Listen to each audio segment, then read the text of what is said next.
Tässä on käynyt niin, että se jännitys alkaa pikkuhiljaa vaihtua pettymyksi. Ei näy pukkia vielä missään.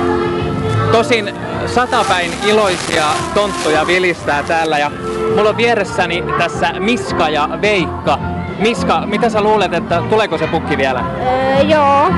Entäs Veikka, mitä arvelet? Joo, kyllä se taitaa kohta siellä redettua, katolta noin tippuu tuohon alas. Okei, sä meinaat, että hän tulee reellä katolta alas? Joo, tulee siellä kyllä. Hei, mistä... Piipusta tiputtaa lahjoja paketteja tänne saroille tontuille. Täällä urheilutalolla ei kyllä ole savupiippua, mutta kyllä pukki keinot keksii. Joo. Mistä koulusta te olette tullut tänne? Tuolta Uudenkoivistokoulusta. Entäs Miska? Uudenkoivistokoulusta. Onko se ollut kivaa? Joo. Entäs Veikka? Joo, kyllä. Mikä täällä on ollut niin kivaa? En mä tiedä, varmaan täällä tulee kyllä aikamoinen hiki, kun täällä on hypitty ja pompittu ja pyöritty ja hyöritty, mut en mä tiedä, sieltä tulee aikamoinen hiki kyllä. Niin tulee. Tossa on Peppi Pitkätossu esiintymässä. Aikamoinen esiintyjä kyllä. Joo. Siinä on kiva hyppiä pomppia. Joo. Tässä joulu on ovella. Osaatteko sanoa, että kuinka pitkä aika siihen on, kun joulu tulee? Reilu 2 viikkoa. Okei, reilu 2 viikkoa. Viikko. Tässä on nyt 2 eri koulukuntaa, mutta pistetään riita, tai no ei tää nyt riita ole vielä, mutta pistetään tää teidän arviot puoliksi. Mun mielestä siihen on 1,5 viikkoa.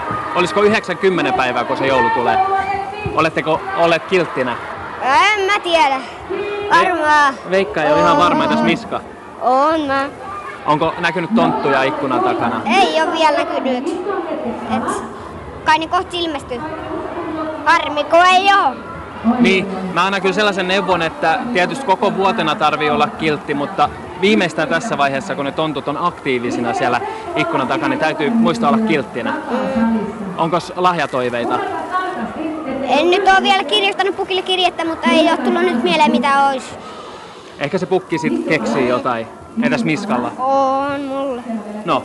No, pelejä ja sitten semmosia pelejä. Pelejä. Niin, ne on kyllä aina hyviä. Hei, mä päästän teidät takas jatkamaan pomppimista tonne.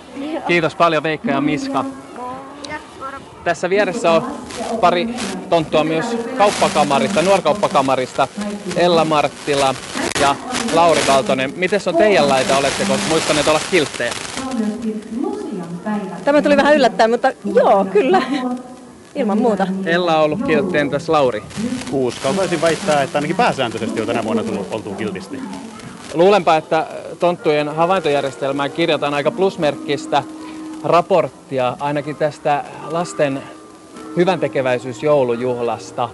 Tässä on varmaan ollut aikamoinen järjestäminen ja iso työ, mitä Lauri sanoo. No eittämättä tietysti tämä jonkun verran työtä teettää, mutta meillä on tässä ollut noin 15 hengen projektiryhmä tätä tekemässä ja tietysti meillä on tähän nyt muutaman vuoden rutiini, niin tämä syntyy sillä niin kuin hyvällä mielellä. Mistä kumpuaa halu järjestää tällaista? Täällä on kaikki ekaluokkalaiset Porista ilmeisesti. Mistä se motiivi, se halu kumpuaa tähän, Ella Marttila? No, nuorkauppakamarissa me tehdään pitkin vuotta kaikenlaisia projekteja, mutta tässä joulun alla tulee sitten etenkin sellainen olo, että täytyisi tehdä jotain erityisesti hyvää ja sitten lapset on aina semmoinen sopiva kohderyhmä. Ja sitten kun täällä käy katsomassa, niin kyllä tämä aika oikeaan osuu. Se on kyllä totta, että pelkästään kun katsoo näitä iloisia ekaluokkalaisia, niin ymmärtää sen, miksi tällaisia järjestetään.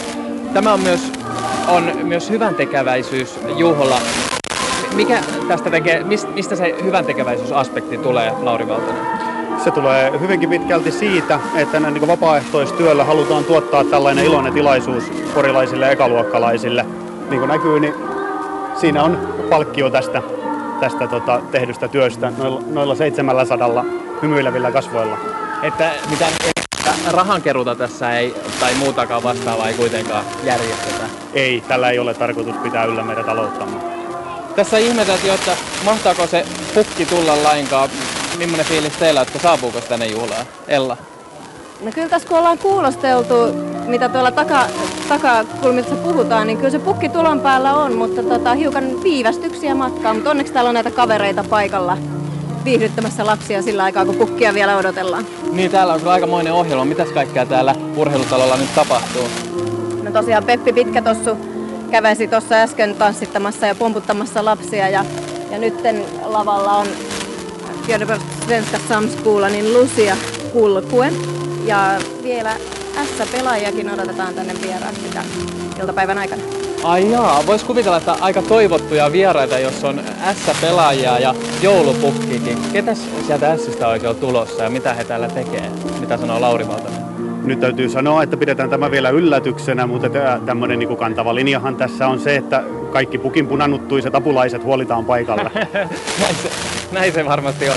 Mä päästän teidät myös pomppimaan ja hyppimään tuonne ekaluokkalaisten kanssa. Kiitos oikein paljon haastattelusta Porin Nuorkauppakamarin Ella Marttila ja Lauri Valtonen. Kiitos.